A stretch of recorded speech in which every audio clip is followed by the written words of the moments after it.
I'd like to call the finance meeting to order, and the first order of business is roll call. Powell? Zach? Here. Long? Here. Cobb? Here. Fleming? Here. Crawford? Here. Woodward? Here. Bowman?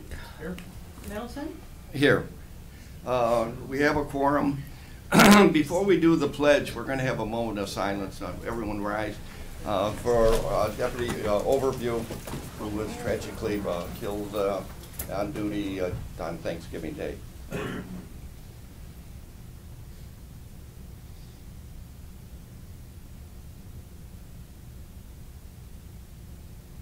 Thank you.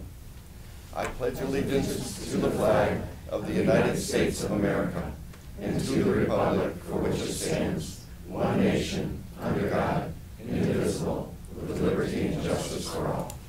Thank you. Next, I need a motion to approve the minutes of the previous meeting, November 2nd of 2017. Todd is moving it. Fleming is supporting it. Any discussion on the minutes? If not, all those in favor signify by saying aye. Aye. Aye. Opposed, the same. Motion carried. Next is presentation of the agenda. I have two walk-ons, and you have a blue sheet in front of you, and the two walk-ons are the white sheets behind that. So they will be put on the agenda, not the very last two. They're going to be 19A, B, and C. So 19 is Department of Management budget.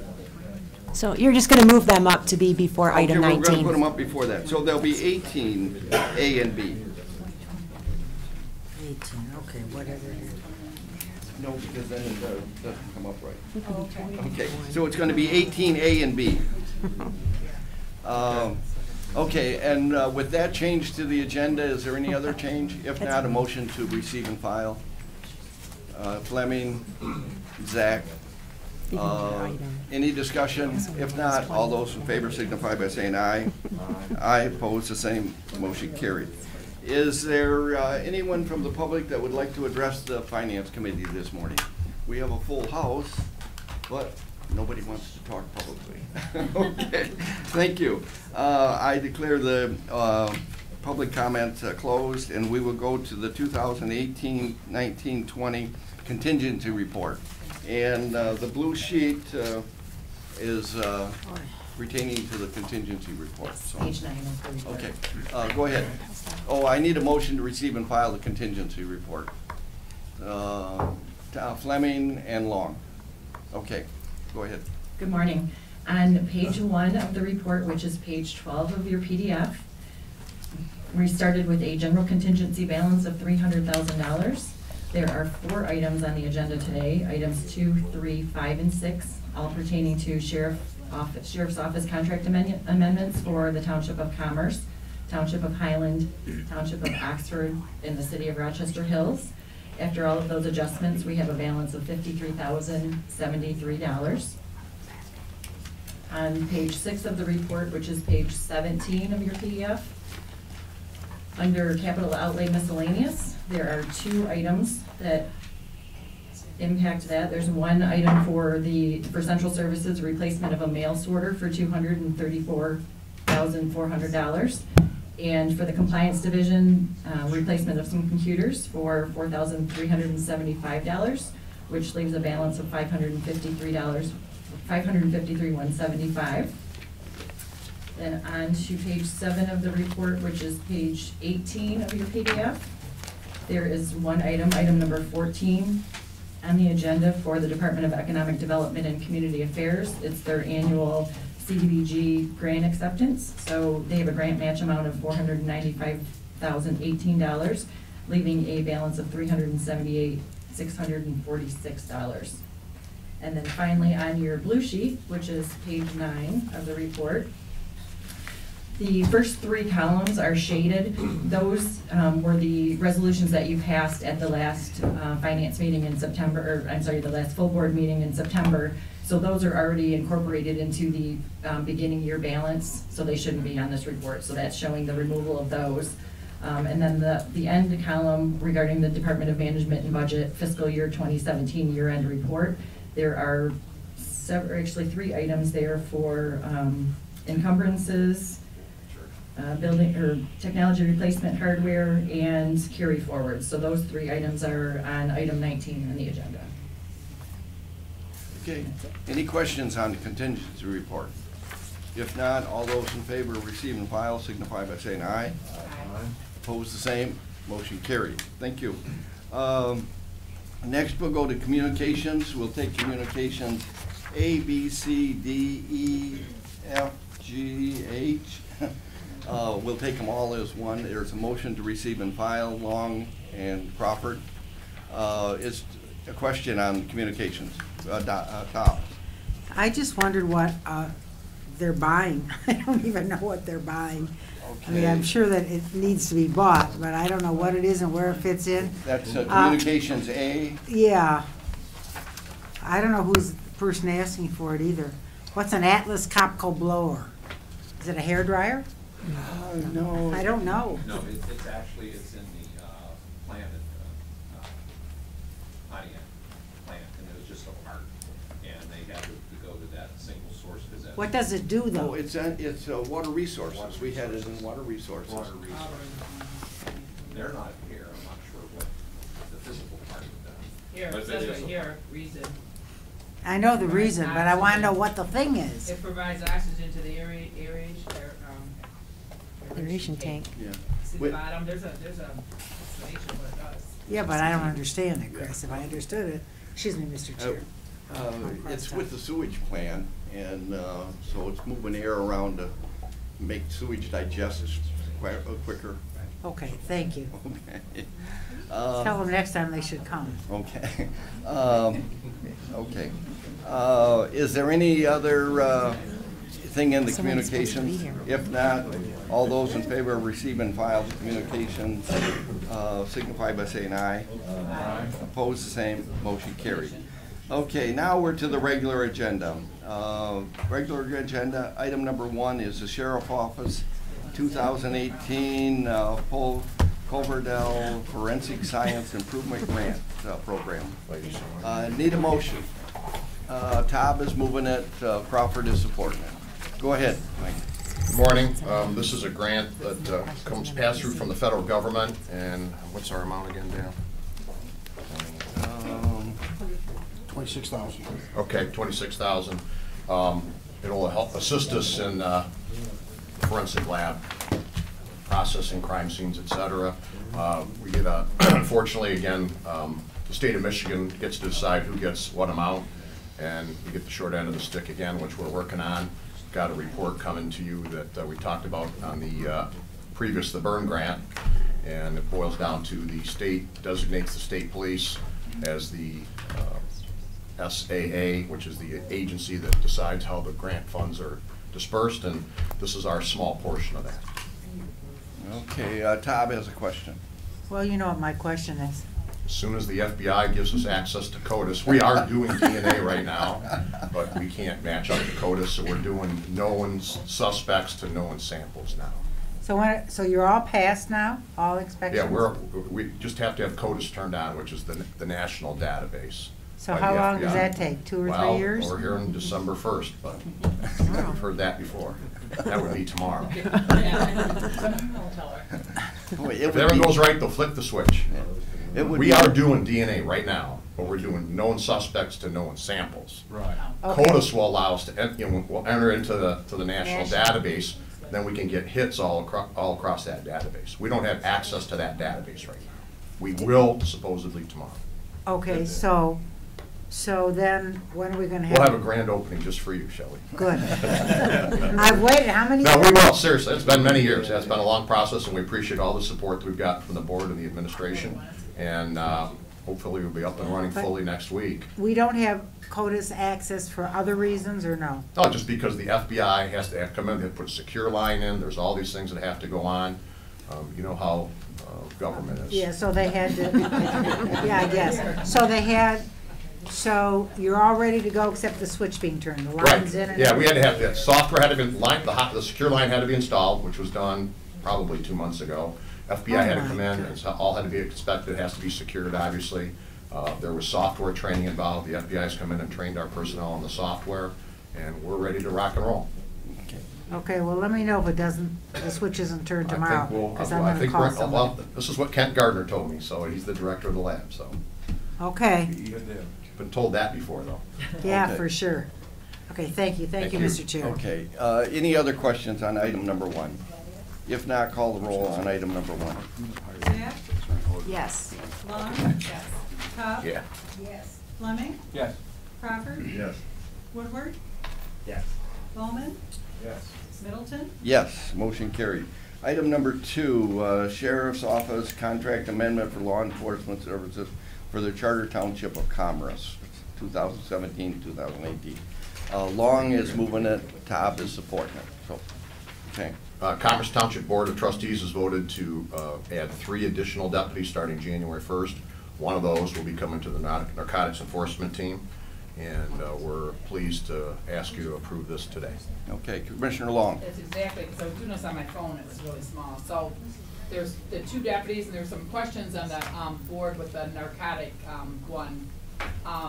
So they're sharing that officer through the county, correct? Rochester Hills has an officer in that, Pontiac has an officer in that, many of the local departments have an officer in that. They'll be assigned here at the sheriff's office working narcotics investigations. It will not be assigned to Commerce Township specifically, it'll be assigned to the county-wide problem with opiates and all kinds of other drugs. So he'd be part of a team Okay. that is and so assigned. that was the- He'll be assigned, he or she will be assigned more than likely to one of the West Side teams. Okay, so that was the question was, is there going to be, because it's taxpayers' money, and so there's maybe half of the board there.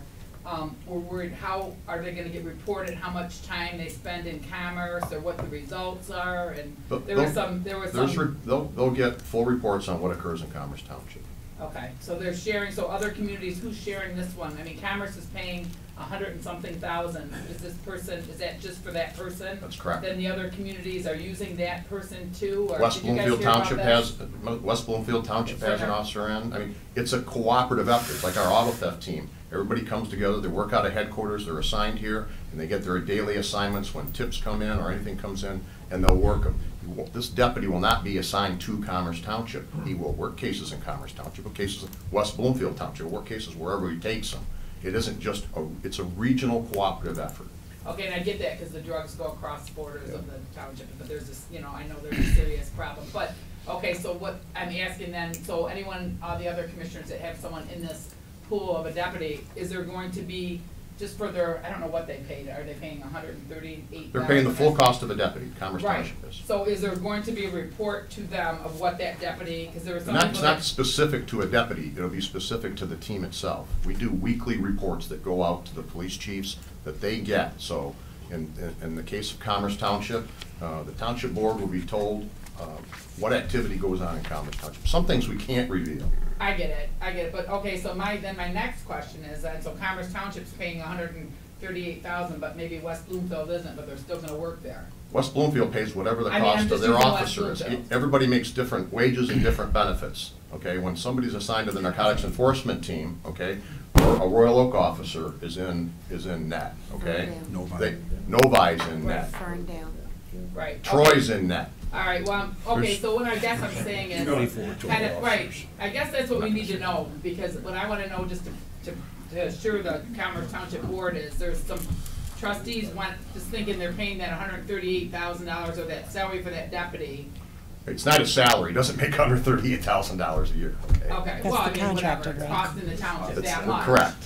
So, if other communities don't do it, Commerce Township's kind of footing the bill for everyone. No, they're I mean, I not. know- Nobody's footing the bill for anybody. It's a Okay. cooperative effort. They're put into a team, and we work drugs Every all across community's the gonna do county. this It now? affects everybody in Oakland County, and Commerce Township isn't unique from any other community. So there's a lot, can we get a list of what communities are in it then? Yes, It's we'll in, give it's you a in, list. it's in the Okay. resolution. It I is mean, in well, there, I it- did it on my it- phone, so I apologize, I was doing it on my phone, I couldn't read it. Okay, Commissioner Woodward. Okay. in Commissioner Law, tell me if I'm wrong. I think what I hear you're saying is that some communities are paying for the officer that works in this, and out of the 62 communities, there aren't 62 Sure, Holly PD is, well, let's use Lake Orion PD, it's a 5-person department. They Right. can't put a person in that. But I think that's the point that you're Generally making, is larger that there's departments. there's 15 units that are, 15 or 16 now. I that are, think, yeah. and those local communities are fronting the bill to benefit this effort that That's runs correct. It's a countywide. cooperative effort, Okay, and so what they hopefully do, more the communities county will- supplies Probably to not. every department.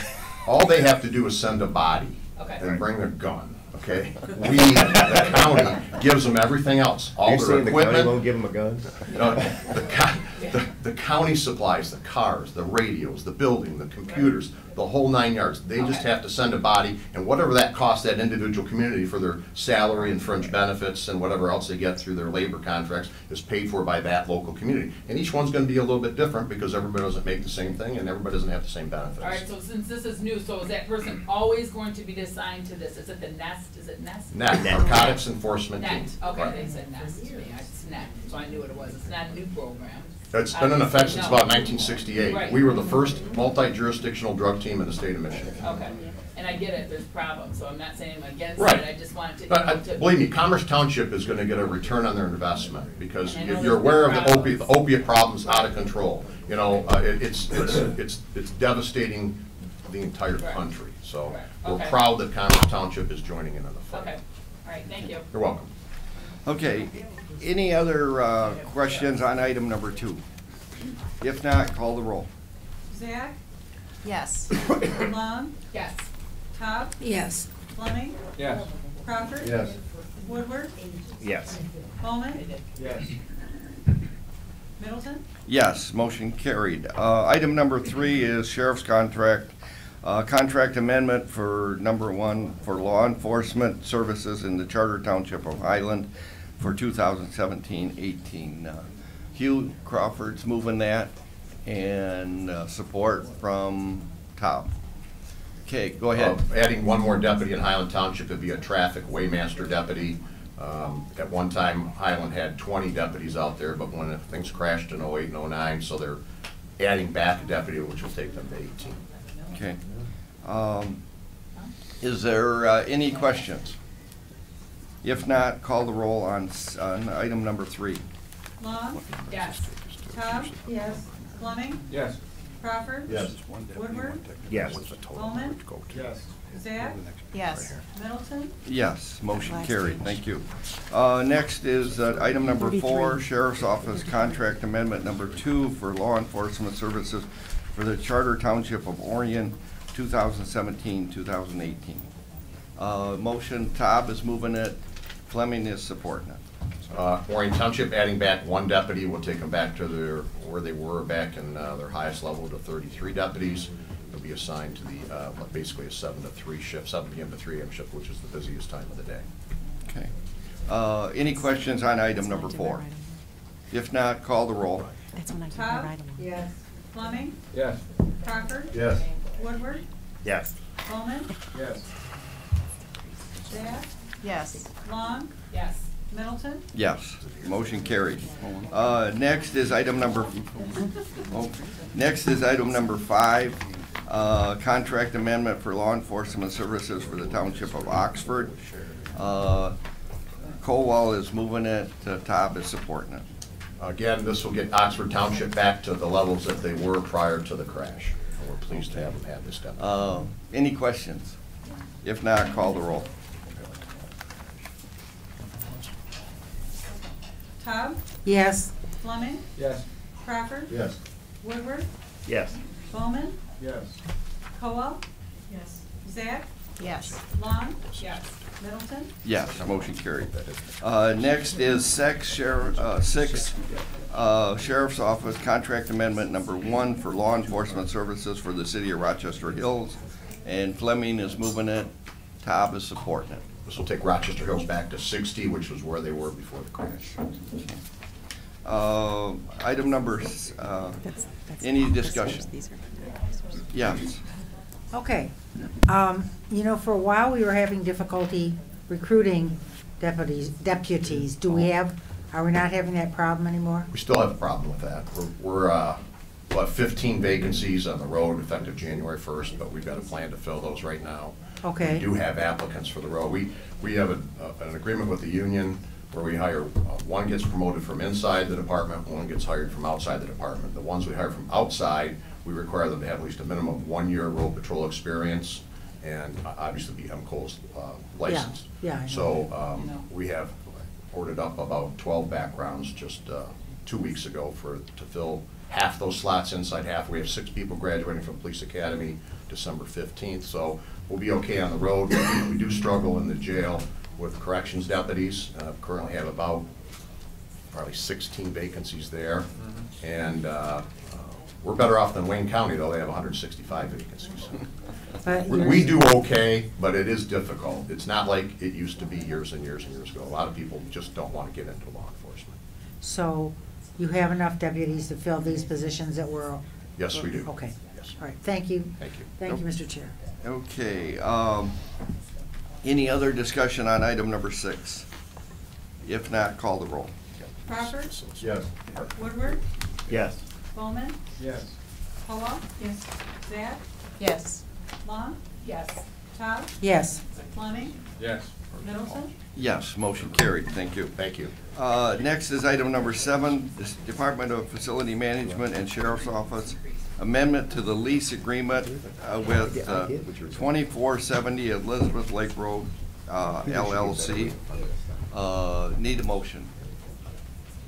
Fleming and Top. Go ahead. We're requesting an amendment to the lease at our storage facility over on Elizabeth Lake Road. We're going to take some additional space and extend the lease at the same time.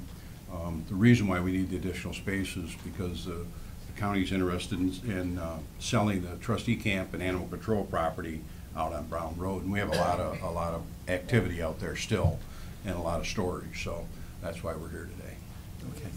Okay. Is the, we're only renting part of the facility, the outdoor part, or what? So the current building, I think this one's. the current building is about 47,000 square feet, and we're currently renting 30,000.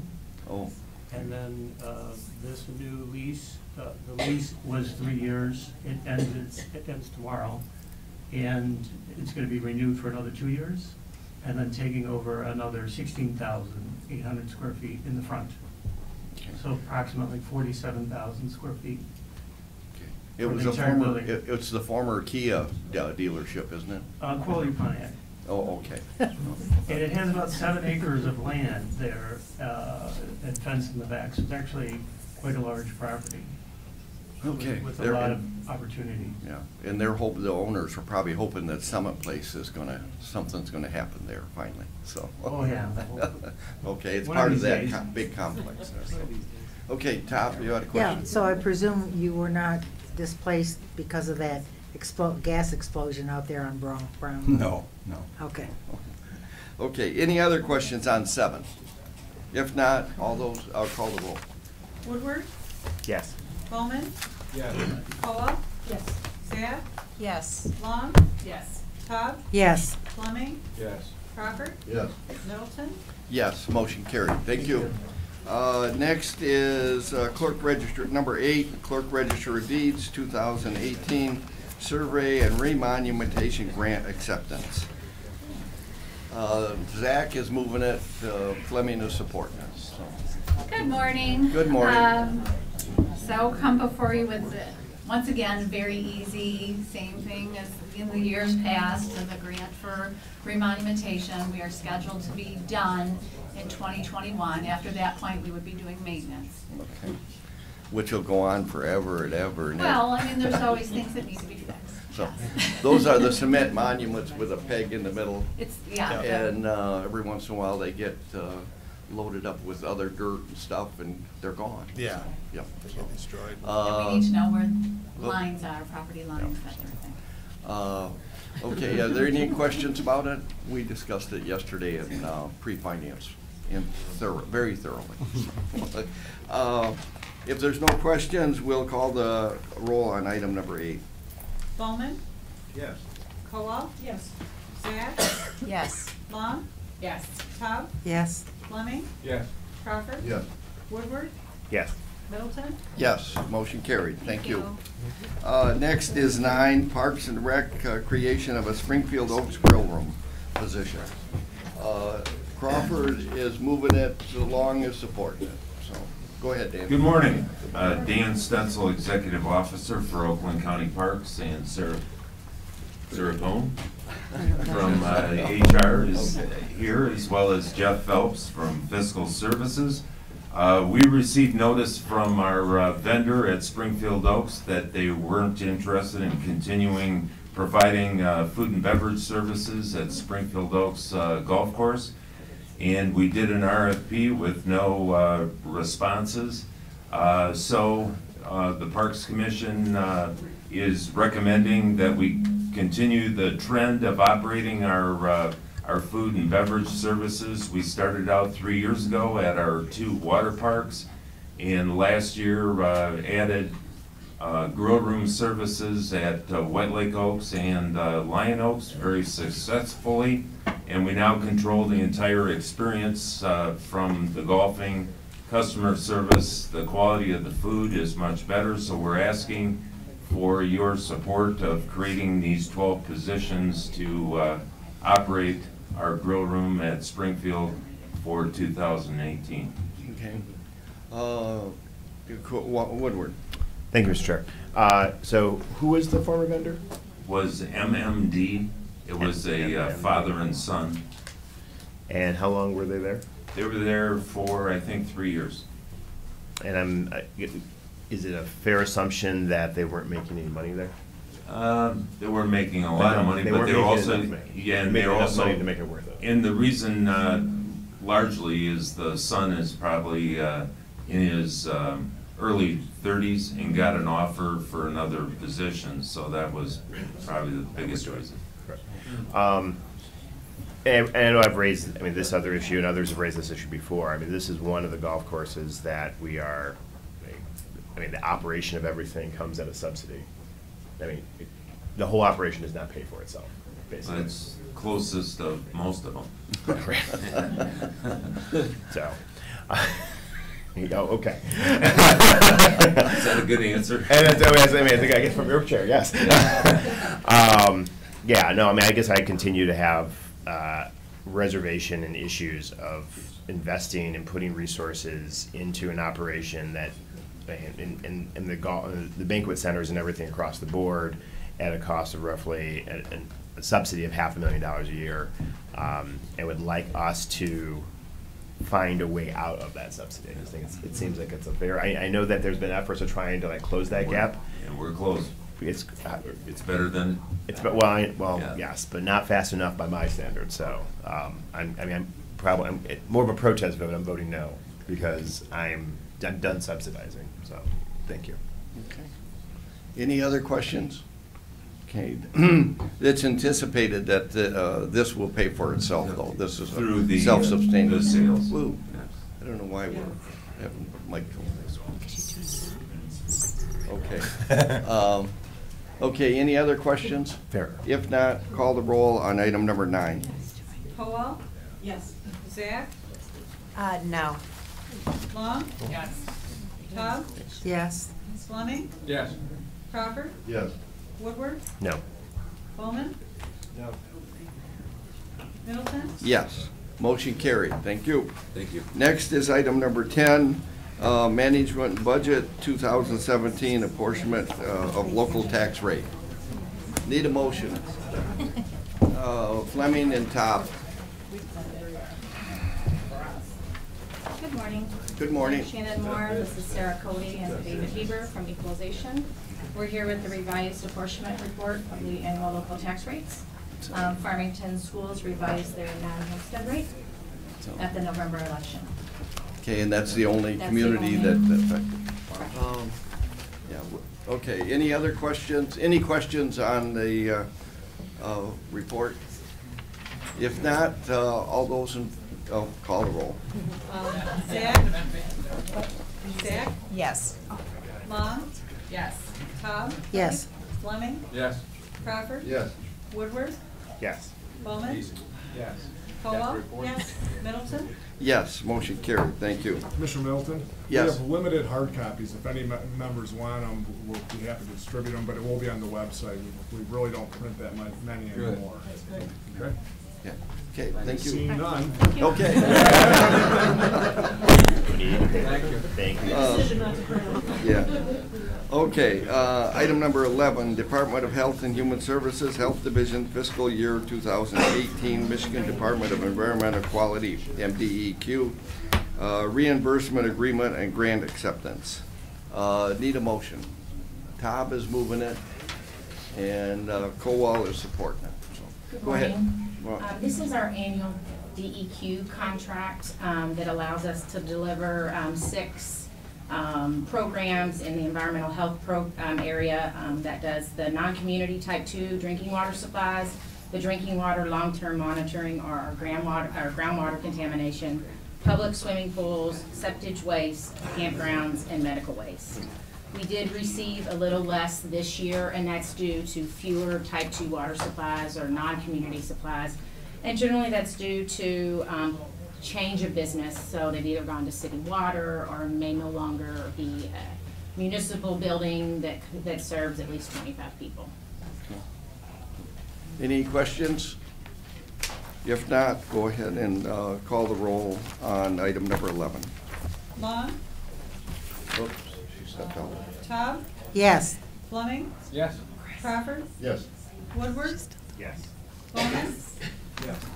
Caldwell? Yes. Zach? Yes. Long? Long? Yes. Okay. Middleton? Yes, motion carried. Thank you. Next is item number 12, Health and Human Services, Health Division, Michigan Fitness Foundation, SNAP Ed Grant Acceptance. Zach is moving it, Colwell is supporting it. Go ahead. So this grant expands our reach and gives us some additional locations to provide some healthy eating initiatives, from cooking demonstrations and taste testing to cooking for kids. For this individual grant, we are expanding to the Holly area, to OSA and Holly Woodlands. And so we did get an increase of $7,400, and this will allow us to hire a second PT&E person to help us deliver those additional, that additional outreach. Okay, and this was passed HR unanimously yesterday. Any questions? If not, call the roll on item number 12. Taub? Yes. Fleming? Yes. Crawford? Yes. Woodward? Yes. Bowman? Yes. Caldwell? Yes. Zach? Yes. Long? Yes. Middleton? Yes, motion carried. Thank you. Item number 13, Department of Health and Human Services, Health Division Amendment number 4 of the interlock agreement between the County of Oakland and the Oakland County Community Health Network for Suicide Prevention Services. Need a motion. Zach is moving it. Tob is supporting it. Go ahead. This grant, this is year 4 of a 5-year grant, so it's just building on the initial initiatives that we have continued for the last 4 years. And this year in 2018, we're really focusing on the front line and the first responders to give them the tools they need to recognize the signs of youth suicide or suicide in the community. We did receive a little a decrease this year, and that's just due to the overall, the funder was cut overall, and so we had to take some of that cut as well. So, any questions on 13? If not, call the roll. Fleming? Yes. Crawford? Yes. Woodward? Yes. Bowman? Yes. Caldwell? Yes. Zach? Yes. Long? Yes. Taub? Yes. Middleton? Yes, motion carried. Thank Next you. is item number 14, Department of Economic Development, Community Affairs, Community and Home Improvement Division, 2017 Annual Action Plan Acceptance for Community Development Block Grant, the CDBG Home Investment Partnership Act, Program Home and Emergency Solutions Grant. Pardon? Yeah. Okay, Zach is moving it and Fleming is supporting it, so, go ahead. Good morning. Carrie Reith from Community and Home Improvement with Carla Spradlin and Stacy Smith from Fiscal Services. This resolution reflects the consolidated grant application of about $9.5 million for those grants that you said that I will not have to repeat for you because of the titles. Yeah. But for $9 million, we ought to be Yeah, able you to wanted- tolerate that. Yeah. Say 11 words. But the benefit of these grants is primarily to benefit the low and moderate income people of Oakland County in 57 communities throughout the county. And we're happy to say that these funding levels are comparable to our 2016 levels, and we were a little concerned with the congressional delays and spending cuts. And so we're delighted to present this for acceptance. Okay. Commissioner Tom. Yes, thank you, and I will be supporting this. However, in our quarterly report, I have a lot of questions. Mhm. Okay, so if you could possibly stay, I'd appreciate it. Thank you. Okay, Commissioner Zach. So, first of all, on behalf of the communities I represent, they were very grateful to get more money this year. But there's always the concern, what does it look like for the following year? This is always risky funding. Do you hear that it's going to be cut? Do you have any sense of what's going to happen next year with these grants? Right now, Congress is still operating under a continuing resolution through December 9th, and we're hoping they will resolve the 18 budget so that we can hear more information in terms of what the funding levels will be for 18.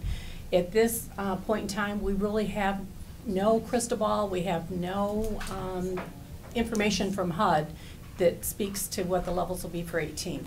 17 was a concern, 16 was a concern, and we'll address it as soon as we know more information.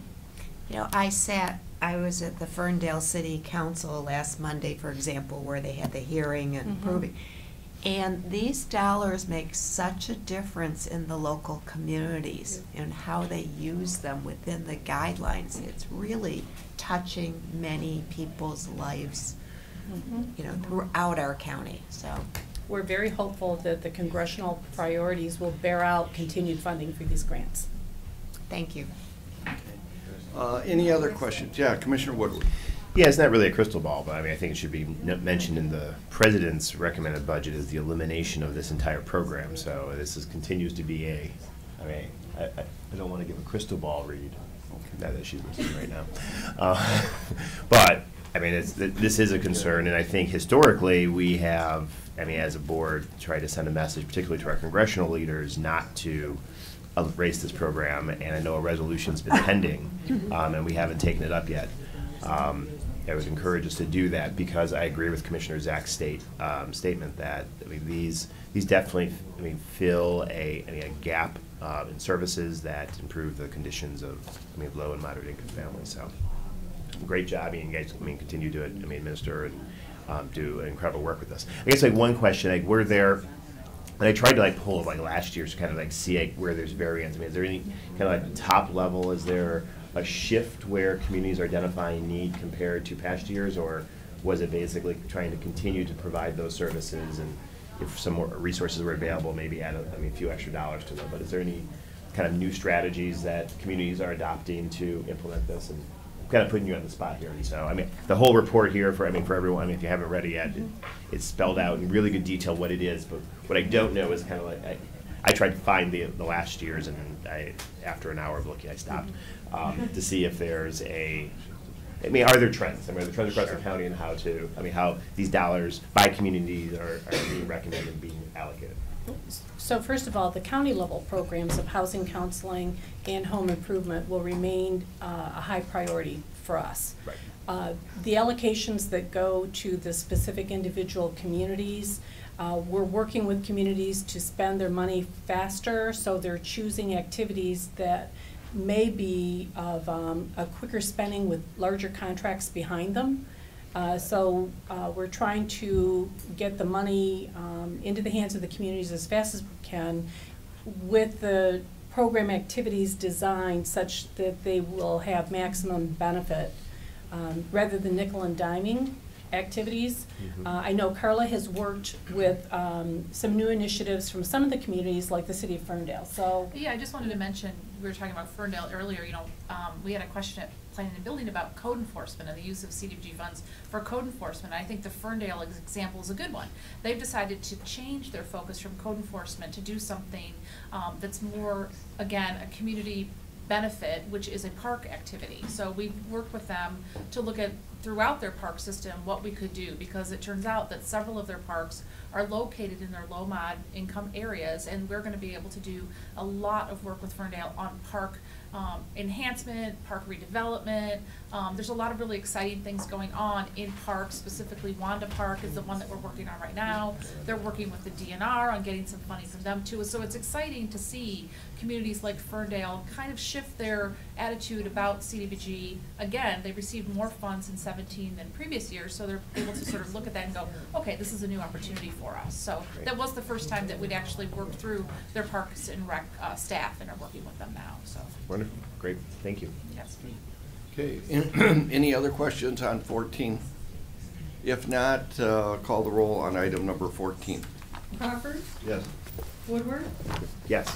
Bowman, Yes. Kowal, Yes. Stack, Yes. Long, Yes. Todd, Yes. Fleming, Yes. Middleton. Yes, motion carried, thank you. Thank you. Next is item number 15, Veterans Service Division acceptance of a donation. Need a motion. Todd is moving it, Crawford is supporting it. So, go ahead, Garth. Yes, this is a request to accept a donation of $10,000 from Others First so that we can move the World War I plaque out of the Board of Commissioners auditorium hallway there to a more prominent location on the county complex. We're going to put it in front of the courthouse near the flag area by the sidewalk so that it will be visible, a constant reminder to those individuals going into the courthouse of those 115 members, service members from Oakland County who passed away or died in World War I. Okay, Commissioner Todd has a question. Well, I guess the question isn't for you, it's for us. What's going to replace it on our walls? Chris Ward, I don't know if he's still No, in he's here, not, but yeah. the intention was to get, he's gotten some historical donations to put kind of like a wall there with display shelves case. to display, a display case to put some historical items that are going to be donated to the county in that Oh, area. nice, okay. And I should note that we've gotten, the original cost was $24,000. We've negotiated with the vendor and worked with FMNO, and we're now down to $13,000. So after this donation, we have a balance of $3,900. Okay, Commissioner Todd. If I may follow up, oftentimes when plaques and such are put outside, the elements tend to wear away at them. Do you have some way to preserve this so that in 20 years it doesn't look like a flat piece of something and you can hardly read what's on it? Yes, the vendor is going to send this, although it's a local vendor, they're going to send this to Philadelphia, Pennsylvania, where they specialize in preservation of these type items, to put a appropriate coating on it so that it'll be, and then it's going to go from there to Georgia for the actual granite mount to be placed on the granite mount and then back up here for installation. Well, So it's going Philadelphia to be. dropped the Liberty Bell, so I hope they don't drop this one. Well, I hopefully they've improved since then. Oh, well, I hope they don't drop. But the bottom line is that it's our intention for this to last hundreds of years, to be out Okay. there. All right, thank you, Mr. Chair. Okay. Tell them to handle it carefully in Philadelphia. Okay, any other questions on item number 15? Philadelphia, thanks you for If that. not, call the roll. Call the roll on item number 15. Woodward, Yes. Bowman, Yes. Kowal, Yes. Zach, Yes. Long, Yes. Todd, Yes. Fleming, Yes. Crawford, Yes. Middleton. Yes, motion carried, thank you. Number 16, Department of Public Service, Community Corrections Division, Michigan Department of Corrections, Office of Community Corrections, Community Corrections Comprehensive Plan of Grant Acceptance for fiscal year 2018. Tom is moving it, Colwell is supporting. you know, title's that long, at least it's a $4 or $5 million grant. Oh, that would be nice. But this year, this is for the acceptance of our grant award, which we have been awarded just over $1.6 million. Okay. So I'll take that. Okay, Commissioner Top. I just want to let everyone know, because I sit on her advisory board, Barb's advisory board, how well respected, not only in the state, but in the United States, her operation is. It is a model organization. I know other counties have struggled with it, and Barb has been so gracious to other counties to show them the way, to give them some help, and she does a remarkable job. So thank you, Barb. Thank you, Commissioner Top. Okay. Any other questions on 16? If not, call the roll on item number 16. Bowman? Yes. Caldwell? Yes. Zach? Yes. Long? Yes. Cobb? Yes. Fleming? Yes. Crawford? Yes. Woodward? Yes. Middleton? Yes, motion carried. Thank Thank you. Next is item number 17, public service animal control modification of rates and positions. Need a motion. Crawford is moving it, Todd is supporting it. So, Good morning, everyone. Yep. Have the manager of animal control here, Mr. Bob Gatt. Also our fiscal services analyst, Laquita Lowry. We have HR here represented by Sarah Cohn, who is our analyst. And I think the chief's here. Joni too? All right. And, you know, this is an item that the management brought to me some time ago, saying that we need to improve and increase our veterinary services. So we began the process of looking at it, analyzing it. How could we beef it up? And after everyone's gone through this, HR, we've determined that the best way to do it was to add a full-time vet and to add another full-time vet tech. And to do that, and then also what we would, you know, right now we have part-time veterinarians, and the hours that we have don't cover the hours that we're operating. We need veterinarians there during all of our hours of operation. We're open to the public 6 days a week, so we felt it was very important. Now, to do this, we have reorganized. We've deleted some positions, but we still had a shortfall. And to make that up, we were asking for an increase in the license fees. We haven't asked for an increase since 1993. The increase we're asking for is, we asked for the amount that would cover what we're beefing up by, and that's $3. $3 a year for a 1-year license for an altered animal, a spayed or neutered animal. $3 a year, and that goes across the board to every category that we have. Now, what we've done for a 3-year license, which we offer, we're only asking to increase that by $6. So you actually get a benefit if you choose to get a 3-year license. For comparison's sake, we've looked around to some the counties surrounding us.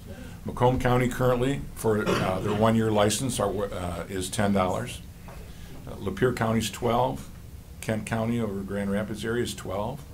Ingham County's $14.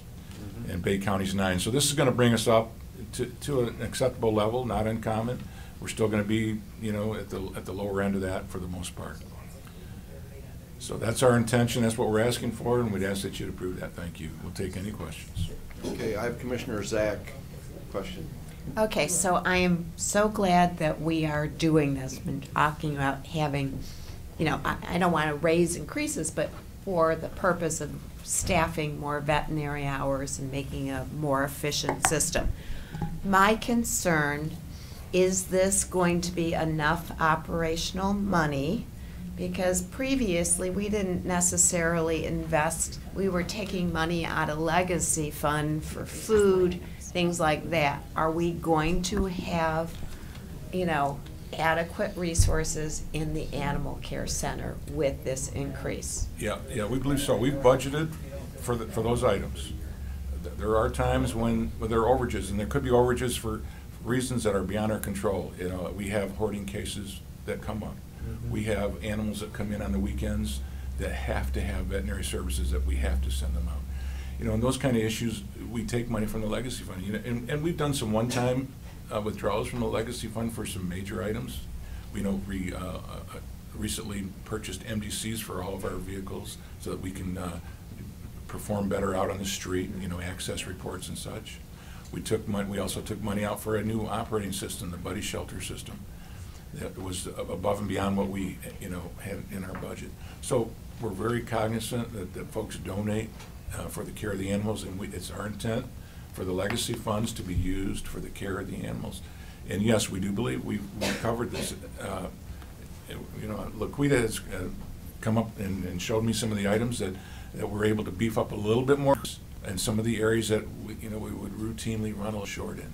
So, you know, we believe we're covered. So I concur, the legacy fund is there for exceptional circumstances. Right. You know, things that we don't foresee. I just want to know that we are adequately budgeting for ongoing operations with this increase. Yes, the answer is yes. Okay, thank you. We have several line items within the fiscal note that increase those line items. And that increase is more than the operating subsidy that we transferred in 2017. So in 17, we transferred $35,000 from the legacy fund with the third quarter forecast. This is a well over $90,000 increase to their operating line items. Good. Oh, one more question I want to ask. Regarding staffing for a veterinarian, you know, full-time, Yes. do we have an existing part-time vet that will step into that role, or are we going to have trouble recruiting? You know, what? Well, Commissioner, we have, you know, we have three actually. Right, wonderful vets. And they, you know, they may be interested. I would believe they would be interested. And of course, would they have a leg up? I would say they probably have a leg up on it, but, you know, it's going to go through the HR process. We'll be posted, and we'll do, you know, they'll do testing and interviewing, and we want to get the best person for that position. Thank you. We have some wonderfully Yes, we dedicated do. staff, so. Thank you. Okay, thank you. Any other questions on, Commissioner Woodward? Thank you, Mr. Chair. I mean, as someone who has advocated for this for a long time, I'm happy to see us finally getting there. And Commissioner Zach asked a lot of the questions and want to make sure that in terms of the operation and serving the responsibilities that we have with this facility, that we are recovering enough. And there's been, I don't think there's been an increase to the license fee for many, many years. And so this brings us to a place that's adequate enough to fund operations. The one thing that I mean flagged, because one of the ways to pay for this is elimination of part-time animal control officer. And I guess if you could elaborate on that. I mean,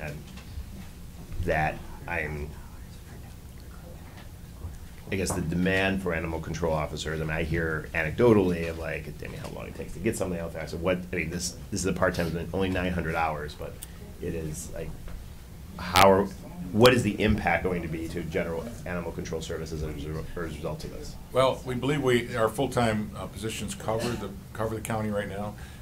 That position wasn't filled, hadn't been filled for a while. Bob, you want to talk about that? Yeah, we have 9 full-time officers, Commissioner, and we also have 1 part-time officer, and we have 2 vacancies for part-time. By deleting this 900-hour position, we're still going to have 1 vacancy of a 1,000-hour part-time officer, which we're in the process of filling now. Once we fill that, we believe our staffing will be more than adequate. So, I mean, that we didn't need this part-time Correct. officer. Is that the idea? Okay. As we went into the recession, communities dropped their animal control and it turned over to the county. Have those communities taken back their animal control, or are they going to stay with us? No, they're staying with us. Okay. In fact, we've added a few in the last couple of years. Oh, okay. Commissioner Colwell. Mr. Chair, I was just wondering, and I recently referred a veterinary student to Mr. Gatt for volunteering over the holidays. What kind of outreach, I guess, do we have to maybe the veterinary schools and whatnot for maybe some volunteer hours? I'm sure we get a lot of volunteers, but I just wondered what kind of outreach that we would have. We have a fully equipped and robust volunteer staff now. We have a full-time person in charge of our volunteers and our rescues. We usually put them through some sort of training. In some cases, a Michigan State pre-med student came to us the other day, and we're going to put her on board through the holidays. She'll work with our vet staff, and Actually, it's for school credit. But we do have a robust volunteer program, but we're always looking for more if you know anybody. Okay, Commissioner Woodward again. Just kind of a little bit of correction, Mr. Chair. The county, obligated to provide a level of service. If communities want their own operations, that's perfectly fine. But the fact that the county is willing to pay for this bare minimum of service, that the recession wasn't the only thing. I think some of it was self-discovery of oh, these services can be provided by here. Was a more fiscally responsible thing to do for the local community. So not that it was the economy was tough and that we had to get rid of this. It was, this is being paid for, and some communities were getting it paid for, and then others realized it was possible for them to have it paid for as well. Minimal level of service. But okay. Any other questions on item number 17? If not, call the roll on item number 17. Caldwell? Yes. Zach? Yes. Long? Yes. Cobb? Yes. Fleming? Yes. Crawford? Yes. Woodward? yes. Bowman? Yes. Middleton? Yes, motion carried. Next is item number 18, Department of Information Technology, request for approval of amendment to the license agreement with State of Michigan for the placement of Michigan Public Safety Communication Systems equipment on an Oakland County radio tower located at 196 Oakland Avenue, 196 Cesar Chavez Avenue in Pontiac, Michigan. Tab is moving it, Bowman's moving it, and Fleming is supporting it. So, okay, go ahead. Good morning. What we're here to do is request approval of a license, amendment to the license allowing the state of Michigan to co-locate radio equipment on our Pontiac tower.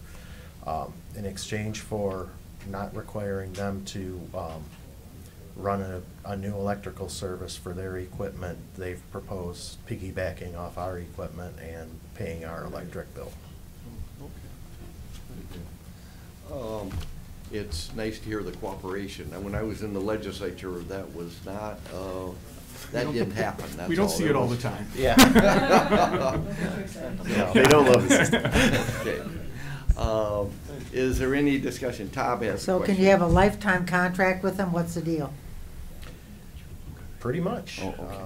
I'm not sure what the terms were on the original agreement that we entered in with them earlier this year. Okay, well, keep hold of that agreement, because the state doesn't have a very good memory, trust me. Sure. Okay? This one. We're aware. Yeah, make sure that it's This is airtight, 18. electrical tight too, watertight. Thank you. Okay, any other questions on item number 18?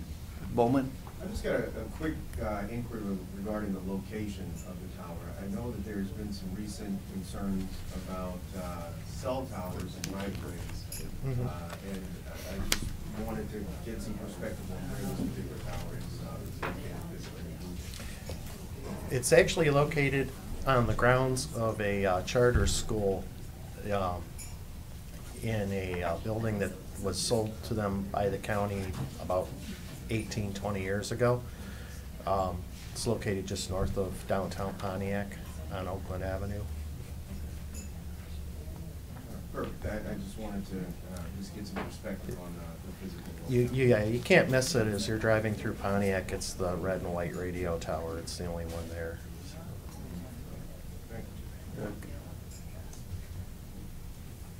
Okay. There wasn't, I was scrolling through to see if there was a picture of it, but it's not a picture in our pocket. No. Okay, any other questions on 18? If not, call the roll on item number 18. Long? Yes. Cobb? Yes. Fleming? Yes. Crawford? Yes. Woodward? Yes. Bowman? Yes. Caldwell? Yes. Zach? Yes. Middleton? Yes. Next is, we're going to do the two walk-ons before we do the budget end of year report. So on your packet, item number 21 is going to be item number 18A. So 18A is before us. It's the Department of Information Technology Peninsula Fiber Network Contract number 004702, extension for Next Generation 911 agreement, SNet vendor through 2022. Tob is moving it, Fleming is supporting it. Go ahead, Pat. Good morning. Thank you. I appreciate you allowing the walk-on. We have a contract, as you know, for Next Generation. We actually have two contracts. One with Peninsula Fiber Network, which is providing the network, the pipe. And then we also have a second contract with Motorola Emergency Call Works, which is the equipment that's in all the 911 centers. Because of some delays on the part of the second vendor, we were not able to deploy Peninsula Fiber Network in quite as timely a manner as we had hoped. Now, as you know, Peninsula Fiber is able to apply for reimbursement through the Michigan Public Service Commission for their recurring and non-recurring costs. The non-recurring costs are those initial build-out costs for construction, which is about $3.4 million. It's not chump change. Those build-out costs have been amortized in our contract over 5 years. The Public Service Commission is going to expect to see a contract that is 5 years long to explain the amortization period. So what this resolution does is extend the contract, which is supposed to expire in March of 2021, or out for a full 5 years, so that when we go to the Public Service Commission next month, we can say we have a contract that actually covers the amortization period. Okay. Any questions? If not, call the roll on 18A. Cobb? Yes. Fleming? Yes. Crawford? Yes. Woodward? Yes. Bowman? Yes. Colwell? Yes. Zach? Yes. Long? Yes. Middleton? Yes. Motion carried. Thank you. Okay. Next is 18B. It's listed as 22 on your on the handout. Okay, 18B is Board of Commissioners, authorization to proceed with the National Association of Counties Live Healthy Discount Prescription Drug, Dental, and Health Program contract. I need a motion. Tob is moving it, Crawford is supporting it. So, and Chris, you're going to explain it to us. Yes, I'll try to be brief. I know you've already had quite a bit on your agenda. First of all, I apologize for this coming on so late. We had been waiting for NACO to provide us the contract, and we just received it, I think maybe a week and a half ago, and have been reviewing it with Corporation Counsel and the Health Department, and we're only able to get this resolution put together just at the last minute. But due to our desire to get this program transferred over as quickly as possible, and the fact that you're heading into really your last meeting of the year, we really wanted to get this pushed forward as quickly as possible. So we appreciate your willingness to put this on as a walk-on. This passed to the General Government Committee on Monday, and so it looks like hopefully we'll be able to get this moved forward quickly. What this resolution would do would authorize us to transfer our vendor for our prescription drug program from our current vendor, Coast to Coast RX, to the NACO program, and also to expand that NACO, the NACO program to their Healthy Living program, which also includes the dental and health discount prescription health program as well. Just to give you a very quick history, the Board of Commissioners started in this business of helping with prescription drug discount assistance back in the late 90s, early 2000s. It was actually Commissioner Taub's resolution at that time, recognizing people on fixed incomes are having problems meeting those costs. So they started a study group that led to a prescription drug card. That card actually cost the county money every time somebody filled a prescription. Then the federal government entered into the business of helping people with their Medicare prescription assistance. So the county backed off a little bit, and then in 2006, the Board of Commissioners found a program that's similar to this.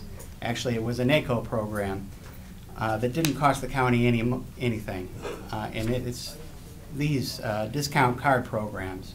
Basically, they're a marketing agreement. And we enter into this marketing agreement. In exchange, we co-market these cards We exclusively agree to co-market these cards and no other cards. And in return, we receive a royalty every time somebody fills a prescription. And then the customer will receive a discount on a generic or a retail prescription, sometimes 25, 45, or even more % on those prescriptions. And then in 2007, we also expanded into the dental discount business. Now, those are a little different. Those dental programs, they're not free for the consumer. Generally, they have to pay a subscription fee, and that program was $695 and a little bit more for an individual, $695, a little bit more for a family. And you agreed to sign up whether you use the benefit or not, and then you would receive a pretty good benefit in terms of a discount for routine procedures, dentures, etc. That worked pretty well for the board for many years. And then up until last year, we received word that that company had been bought out for several times. They had been bought out, but for the final time, they were bought out, and they were no longer willing to agree to honor those deals in terms of this. After you bought the subscription, they were no longer going to honor the discounts. Once we received word of that, we no longer were willing to promote the program, obviously. So we got a hold of the health department. They agreed. We stopped any kind of promotion. We stopped giving any forwarding information on our website, etc. But the problem is that that program was filling a gap for a lot of people who either didn't have coverage or needed to supplement their coverage in dental care. So at that point, we decided to get to work with the health department. Connie has been of excellent assistance with this to try to locate another program that would fill that gap.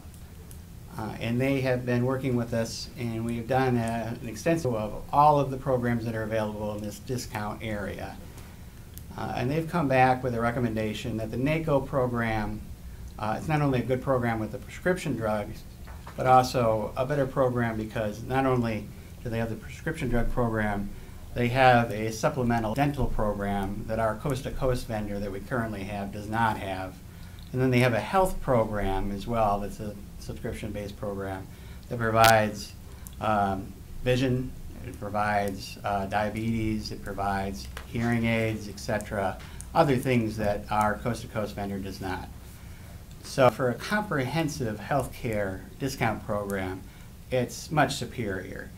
So we feel rather than continuing with our current vendor and then having another vendor and trying to market two different programs, it makes much more sense for us to go out there, go to the public, and from the viewpoint of providing the better healthcare solution to market one program.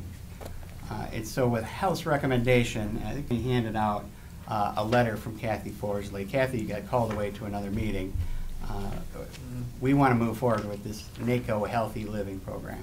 The downside for us is really just one issue. That royalty that we receive, Coast to Coast has a $1.25 royalty, NACO's is $1. We typically receive $12,000 to sometimes $20,000 a year in those royalty fees. We've done some nice things with those royalty fees over the years. You may recall we entered into an agreement with Youth Assistance to provide those youth prescription, or excuse me, youth scholarship programs with Youth Assistance. Those of you on GG, we just received a report on that. That's a nice program. So we've done good things with fees, but overall, I think their likelihood is hopefully with a better overall program, we're going to attract more people to this and get more overall royalty income in the long term.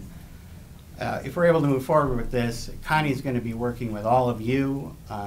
NACO is willing to put some resources behind this to help market the program. We'll be moving these cards out into your communities. We'll be working with you to get some advice in terms of where we can put these cards out. Health is committed to put these cards out in senior centers, nursing homes. Connie, help me. Senior Advisory Committee is going to do a mass distribution, as well as community centers. All of their Oakland County health facilities and clinics will also have those as well as promotion on their website and the board's website as well. And a full campaign, social media, Facebook, tweets, full yard, as well as mass mailing distributions. So in summary, this is just a nice way to help our citizens in an area where there's a gap in coverage. The Affordable Care Act does not cover dental, it does not cover vision. There are areas where people aren't able to access affordable care, where maybe their income level doesn't quite, and these cards don't have any of those requirements. And as commissioners, this is a no cost to the county, I think win-win situation. So we'd appreciate your support, and we want to work with you to get these cards out into the county. And Health has just been a great partner in helping us assess the situation and their willingness to help us in the future push these cards out there. So I'd be happy to answer any questions. And again, Connie's been phenomenal in her willingness to take this on as a project. Okay, I have Commissioner Zach and then Commissioner Crawford. So first I want to commend all of you, the cooperation of the department, Connie, Chris, looking at this. I just want to give you a history. I was on the committee that switched from the original program to the Coast to Coast. And we did an RFP. We had, organizations come in. And Chris was asking me yesterday, why did we go to Coast? And I, drawing upon that. At the time, a big issue for us from Coast to Coast was their promotion of the program as compared to previously. We weren't touching people, and they were willing to invest more marketing at that time. We also felt that they had a broader base of services at that point versus NACO. And when it came to the royalties, the committee, none of us really wanted royalties. That was not an important issue. We talked to them about reducing cost to our residents, and there was no way to restructure it. So the fact that we're losing money is not a big issue. And then accepting that money, which we said, well, we're going to use this for dedicated health programs, health-related programs, which we've done. We also did prescription drug abuse. So from my perspective, there's only an upside here. We're partnering with health to promote it, to reach out to our citizens. It's a broader program. It makes so much more sense. And it is a service to our residents. I don't care about the money coming back. We're doing something for them. So I just wanted to give you a little bit of the history. Thank you. And it's good to have that history on a walk-on issue. We don't have a chance to have a lot of background presented to us. So I appreciate the presentation that Chris gave and Commissioner Zach on the background. Commissioner Crawford. Do you have to live in Oakland County to take No, advantage of this? no, these are entirely portable nationally. You can take, if you're a snowbird, there's a good question in GG, you can take the card, Florida, wherever else you go with you. So if you're a resident of Macomb County, you could get one of these cards? Yes. No problem. Yeah, they seem to be, a lot of places take them. Okay, Commissioner Tom. Yes, I also sat with Helene on that committee. In fact, I believe I chaired it. But I want to say that NACO has a new young director. He's been there. Matt's been there maybe 3-4 years, maybe 4, I don't know, something like that. And he is really working hard to make sure that counties have stuff that they need. And this is one example of help from them nationally. And this also, excuse me, helps our little local counties as well, where they just have 1 or 2 drugstores in the county. So it's available, no charge. And I think it's terrific. Thank you very much for doing this and looking into it. Appreciate it. Okay. Any other questions on 18B? If not, call the roll. Fleming? Yes. Crawford? Yes. Woodward? Yes. Bowman? Yes. Kowal? Yes. Zach? Yes. Long? Yes. Cobb? Yes. Middleton? Yes, motion carried. Thank you. Next is 19, Department of Management Budget 2017 Year-End Report and Budget Amendments. Need a motion. Fleming is moving it. Colwell is supporting it. Go ahead, Lynn. Okay, so you do have a blue sheet for this. It's replacing that's page 443, the PDF page number 443 of your packet. And it's not changing any dollar amounts, it's changing a program number within the account string. So we just want the finalized document included on the board's website. So we are just changing the program number. Okay, thank you. Okay. Okay, so we have completed the closing of the books for fiscal year 2017. But it's not over yet because our auditors are here. Well, they'll be here several months. And then we have to produce the CAFR. So one piece of it is complete. As of the end of the fiscal year, so on page 426 of your PDF packet, it starts the transmittal letter for the year-end report. And it shows the variances for the various revenue and expenditure categories. So overall, favorability-wise, we had favorability of about $32.6 million, okay? We had expected to use fund balance in 2017. As of the third quarter forecast, we estimated it to be $5.9 million. We ended up closing the year with an increase to fund balance of around $9.5 million. Now, why did that occur? We had several things that were expected to happen in 2017 that did not occur. They've already happened early in 2018. One of the items being the UCC project. We're expecting to use $7.4 million of fund balance for that. We used $4.2 million with a resolution that was presented, I think, last Finance Committee meeting. We have the HIPAA project. That programming was $1.1 million. That occurred early in 18.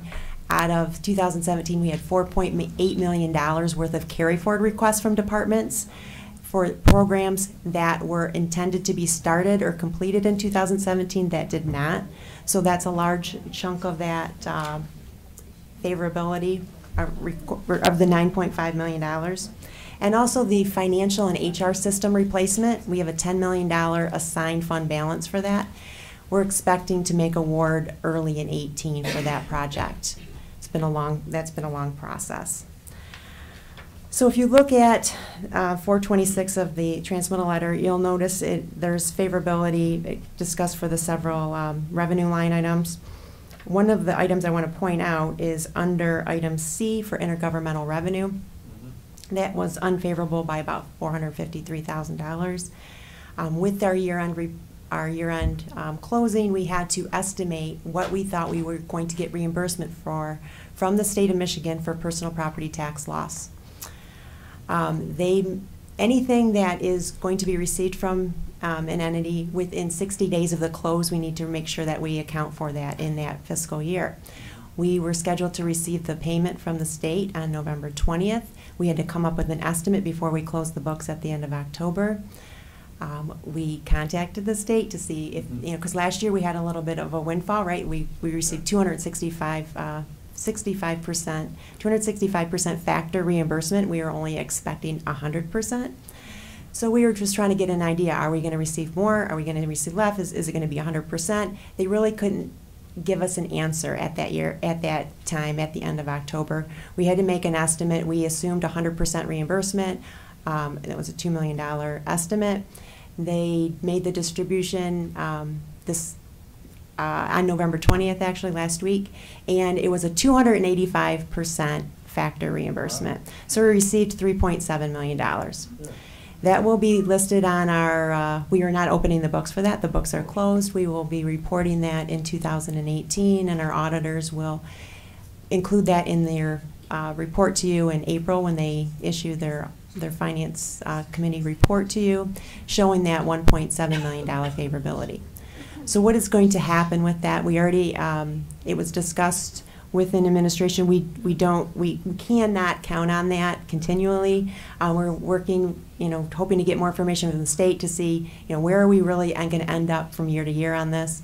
But we will be making a first quarter 2018 amendment to utilize that $1.7 million for debt service for the animal control facility. That'll get us another year and 3/4 worth of debt service payments. So if you may recall, last year we pre-funded 7 years, $7 million worth of money for that debt service, with the assumption that thereafter in 2023 the DTRF fund would then be coming on board to continue those debt service payments. So we will now have basically almost 2 years more covered by this $1.7 million. As far as expenditures were concerned, we had favorability there as well. We had $32 million worth of expenditure favorability. And a lot of that, I guess a good portion of that is personnel, because we do budget for full employment. We had $9 million worth of favorability in 2017. In previous years, it's been pretty close to that. Several years ago, it was about $13.2 million. So we're seeing that kind of stabilize somewhat. But more and more departments are filling all their vacancies, maybe not underfilling the positions as much.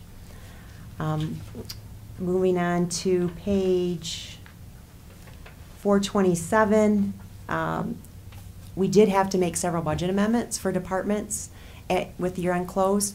So we control the budget at the department level within personnel, operating, and internal service support categories. There were several departments that did not, that went over in one category.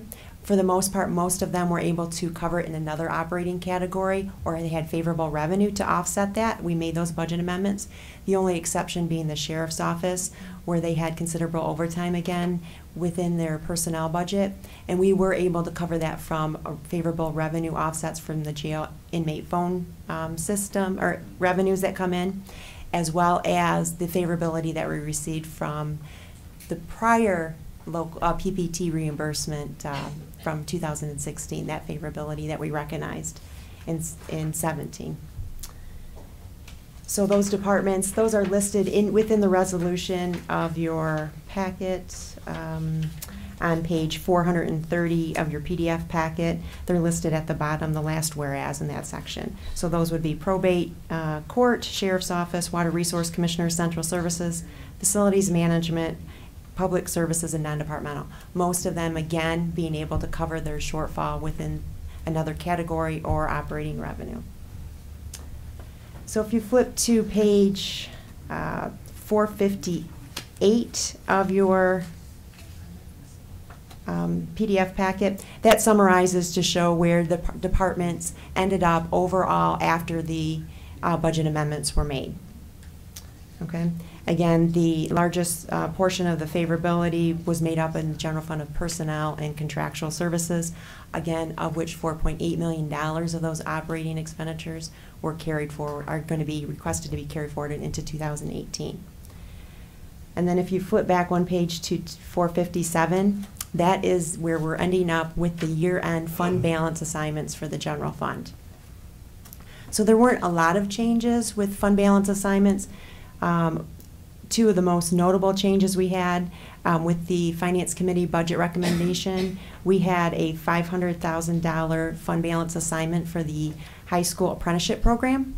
So we've added that to the fund balance assignment. So this is a fund balance assignment and will require a separate resolution to appropriate to utilize those funds. And also we had a change to the local road improvement matching program. We increased that from $1 million to $1.5 million for 18, another $1.5 million for 19, and thereafter the resolution indicates that that program is slated to end in 2019. Also in your packet, there's a listing of the donations, the various donations, and the write-offs that were submitted with the year-end report. Those are customary for a quarterly forecast report, and I will open it up for any questions that you may have. Okay. And Commissioner Cobb has a question.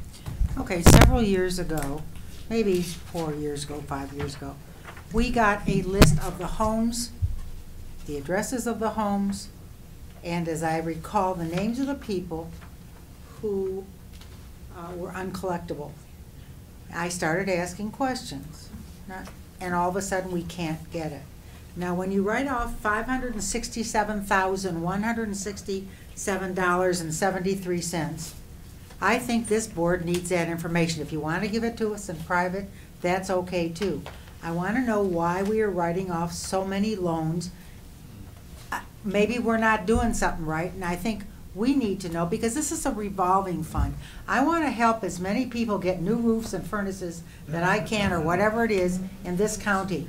But we are writing off over $500,000 in funding, and I find it unconscionable that we can't have the information so we know what's happening, who's getting the loans. Some of these people are getting 2 and 3 loans, and we're not getting the information. The other thing that could be settled and could happen, if you add it up, all the loans, okay, on page 542 and 543 yeah.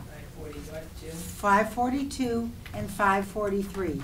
If you add up the write-offs, it's $563,000. And I'm very disturbed because we're not in a downturn now. I got it when you wrote off millions. I get it, okay? And yeah, I know I once found $36 or something, which We found $5. $5 ones, yeah, great. But I find it terrible that we're not getting this information. And I find it terrible that we are giving loans to people who can't repay, or there's not enough equity in the house when the house is sold. Now, I get it, the banks will not tell us, and that's something that could be fixed by us. The banks will not tell us, or tell people who have a second mortgage, second request, after the house is sold, the bank gets the money, but other people have liens on the property.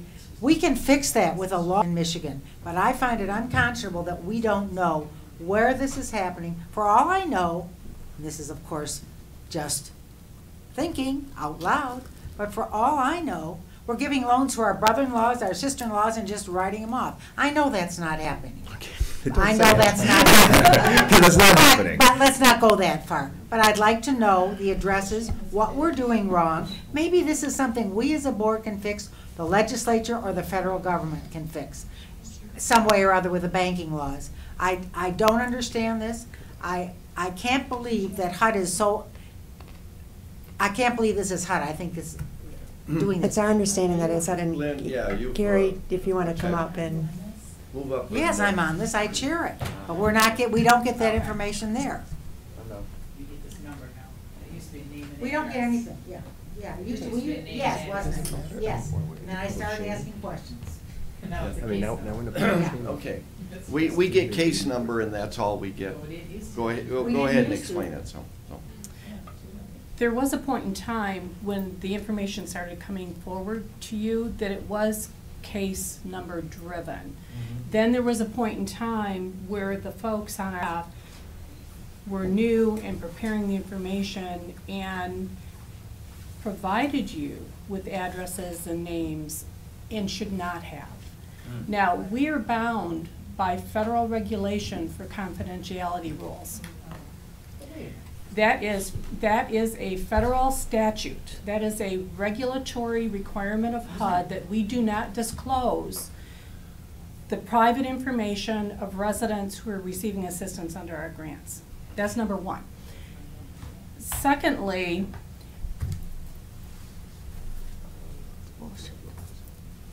we do not control the foreclosure laws and how people are notified under foreclosure laws. And so many of the loans that you're seeing being written off are cases that have gone through the foreclosure process that we were not notified of.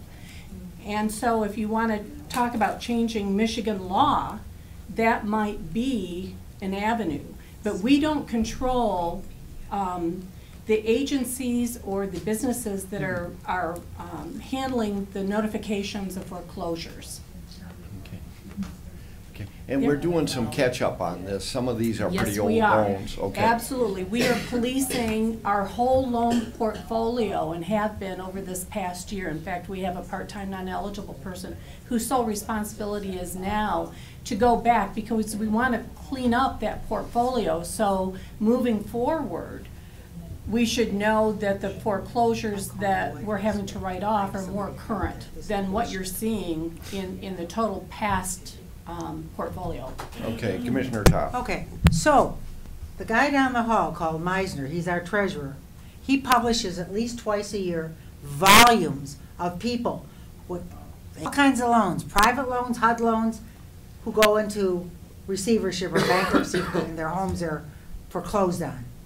I find this unconscionable, okay, that we can't have that information here, even privately, okay?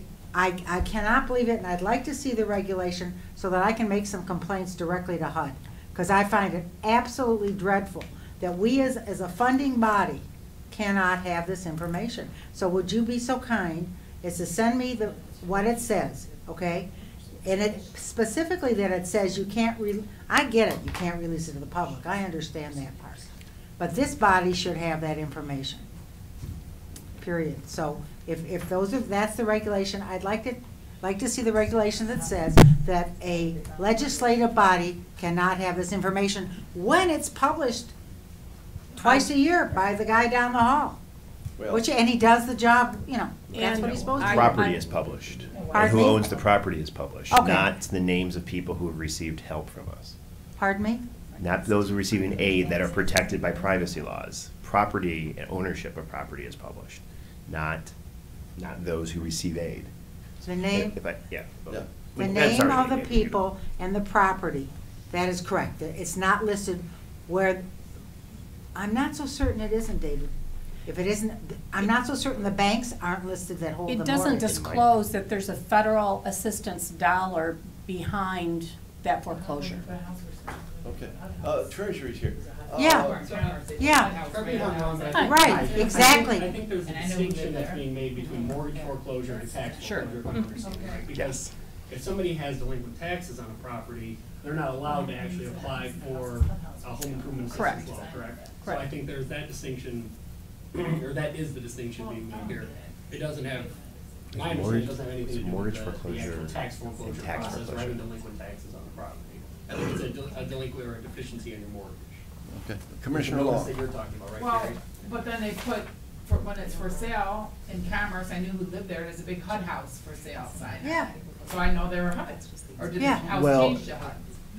I mean, so I That see could all be that. an FHA-backed mortgage Right. that went into foreclosure.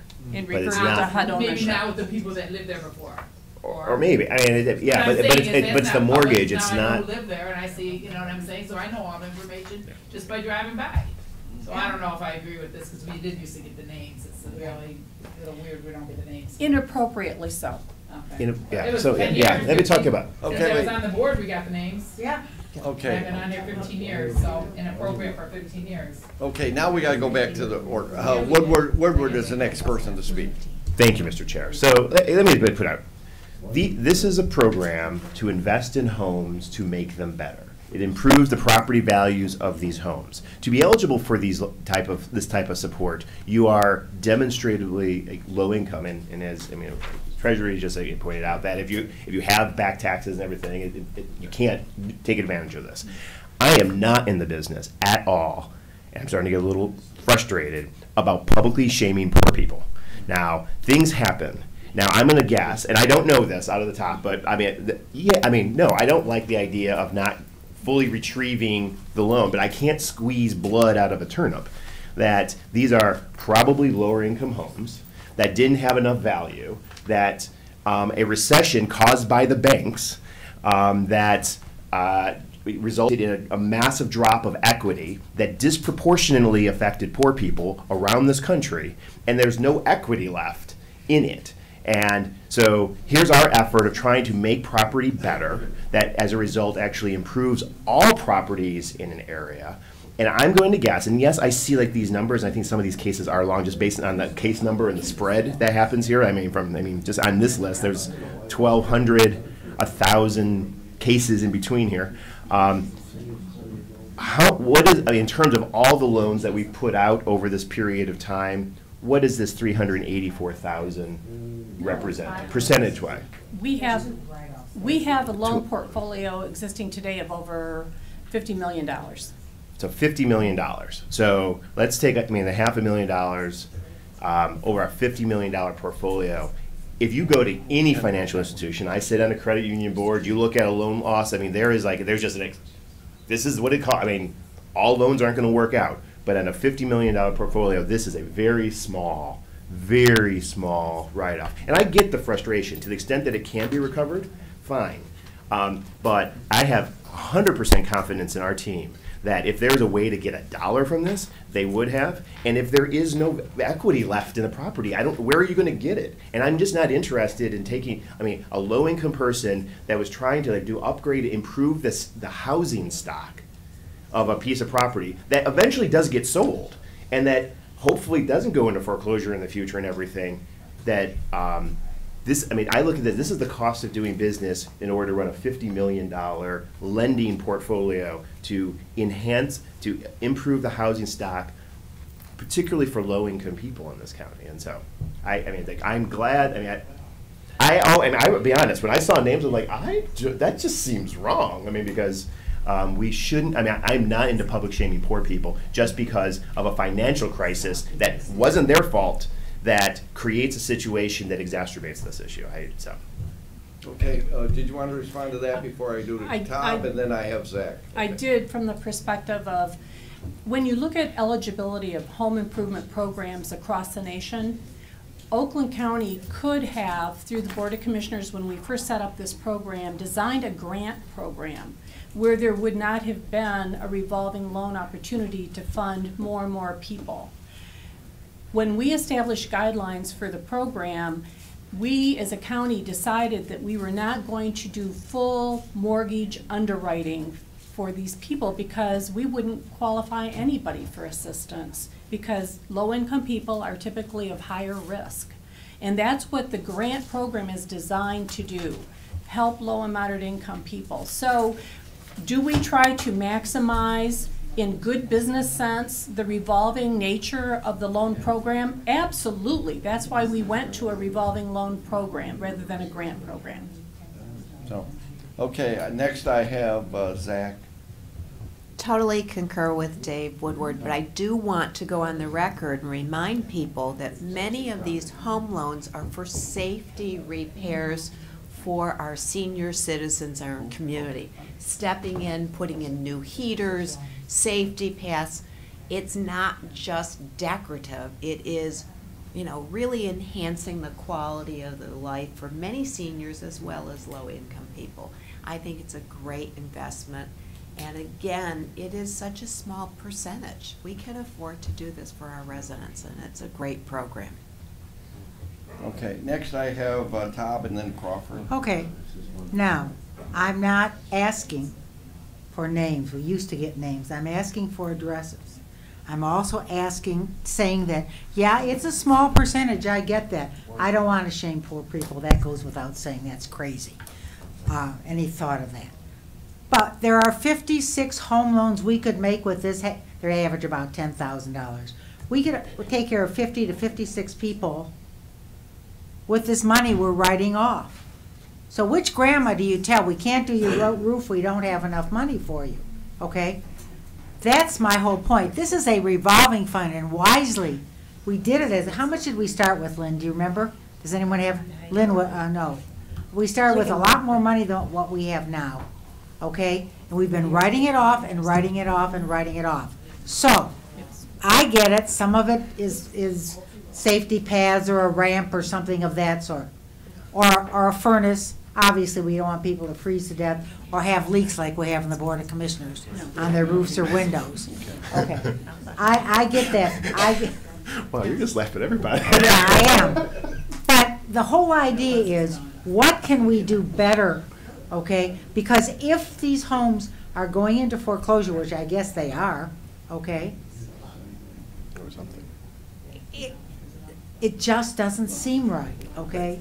That's my complaint, okay? It doesn't seem right that this is going on over and over and over again. And I get the downturn, but the downturn's over now. When were these loans made? A couple of years ago? 2-3 years ago? You don't know. Some of them could have been 20 years ago. Yeah, because we're cleaning up the portfolio. Well, then I'd like to have that information. I'd like to have the addresses, how long, what you put in there. There's no reason you, I don't want to care about the names, but what you put into the house. Doesn't matter. We're talking about loans, and I can't bring it up. It's all gone now, unfortunately. We're talking about loans for $20,000. That's a lot of money, considering a water heater is about $500, a roof on a small home is about $6,000, and a furnace is about $2,500. Okay, what were we doing to these homes for $20,000 or $25,000? And now they can't pay it back. Maybe we ought to have a different program going forward, that at least somebody pays something going along. Dave, before you speak, go ahead and respond to that. A couple of points. Look beyond the individual assistance to an individual homeowner and look into the neighborhood. If we did not improve some of these homes, they would have gone into such disrepair because of structural defects that would have been in code violation, that they would have been threatened with homelessness. And they would have been displaced, and there could have been a demolition order proposed by the municipality. So sometimes, you know, even though we're looking at an individual, we really need to look at the total community benefit. We don't have a current waiting list. So, you know, we're trying to help everybody across the county who's eligible to apply, and that's, you know, very important to us. But some of the improvements that we're making are out of our control when you have a septic failure, and the health department is requiring the replacement of a septic system with an engineered field that might cost $40,000. Yes. So we're trying to preserve health and safety items in the home. A lot of the improvements and any exceptions we would be making to standard home improvements are done for health and safety reasons, structural defects that really affect the integrity of the house. Okay. Next, I have Crawford and then Woodward. Go ahead. Originally, when this discussion started, people wanted to know who were the names of the people that defaulted. Now, apparently that's changed, but if it hasn't changed, and I don't understand why we need to know who they are, and if we did, what will we do about it? Well, then why do we care if there's a name? We used to get that. Okay, But so we weren't supposed to. We don't anymore. But we don't get And the who cares? I don't care if it says John Doe, so what am I gonna do about it? I don't understand why we need the name, and if we had the name, what are we gonna do about it? I don't know. Okay. Wasn't a question, it was just a comment. Okay. Yeah, and I just going to close up. Like, I understand what Commissioner Taub is saying. I mean, like, if you look at this as that this is lost opportunity to help more people, and I mean, Carrie, address that. We don't have a waiting list. We can actually meet the need, the demand that's out there right now. And I wanted to bring up the community benefit, because like, this program exists in order to try to combat blight. So it's not just the individual. It's a recognition that an individual home in a community that goes into greater disrepair is like a cancer that spreads to neighboring homes into the full neighborhoods. And so that's why we have this program, is to be able to not just help people, but actually to, I mean, it's neighborhood stabilization and those types of things. And I don't think we can lose sight that we're talking about, with $500,000, we're talking about 1% loan loss. Like, you can't run a loan program on 100%, a 0% loan loss. It doesn't work. I mean, there is a risk, and we know already that these are low-income individuals. These are largely seniors on fixed incomes. Like, the risk is really high that a bank wouldn't probably give these loans because it falls outside their risk portfolio or their risk standards. And so if we're talking about 1%, that means that we are actually engaging pretty conservative lending practices and fully vetting these projects and making a determination, not just on are we going to get the money back, but like how it fits on every one of these levels. And so I hear what Commissioner Taub is saying is like, and yeah, I mean, if there's $500,000 to do more stuff to help more people, I'm there. But if you're going to create a loan program, you have to accept some level of risk. It's not possible to run a lending program that there isn't going to be 0% loss. And to be 1%, like I'm shocked it's 1%. I think banks, I mean, like 6% is considered a great year. So anyway, so thank you. Commissioner Taub for the last Okay, time. thank you. All right, two things. One, it isn't just, with all due respect, Commissioner Woodward, it is not just, 1% or whatever the percentage is. We've been writing off for years and years and years due to the downturn. I get it. It's been millions that we've written off. So if I could have a list of these properties and what you did, please, can you tell me the city they're located in? You just can't tell me the address. Okay, so I'd like to know what was done to these homes. Again, as I said, I don't know, I don't have a solution to this, but there has to be a solution, because if we're pumping money into homes and we know we're not going to get it back, just give it to them. I mean, I get it. I still feel that people need to have a stake in the game, whatever it is. So even if they paid $1 a month toward their bill, it would be better. It would make me feel better, and I think the taxpayers who are paying for their refurbishment, and I know it would cost more, I get it. But to have some skin in the game, I mean, so if you're able to, please give me the cities and how much you're spending per house, and I will definitely call, we have somebody's name in Washington to call and see what their problem is with this, and if this can be redone. I mean, if we're gonna just give them the money, just give them the money, and let's not go through all this stuff with the banks and the foreclosures and all this stuff. We do that we do that when we Okay. Make it like Habitat for Humanity or something. I don't know. Okay. We come to you with program design and program guidelines. And the way our program is established today is a program design that you have approved as a full board of commissioners. And so any changes or deviations or modifications from that would have to be... Come back to us. Yes. Well, let's start giving money away to poor people. Okay. I'm gonna let Colwell. We've talked this to death, and it's a good 1%. Okay, but go ahead.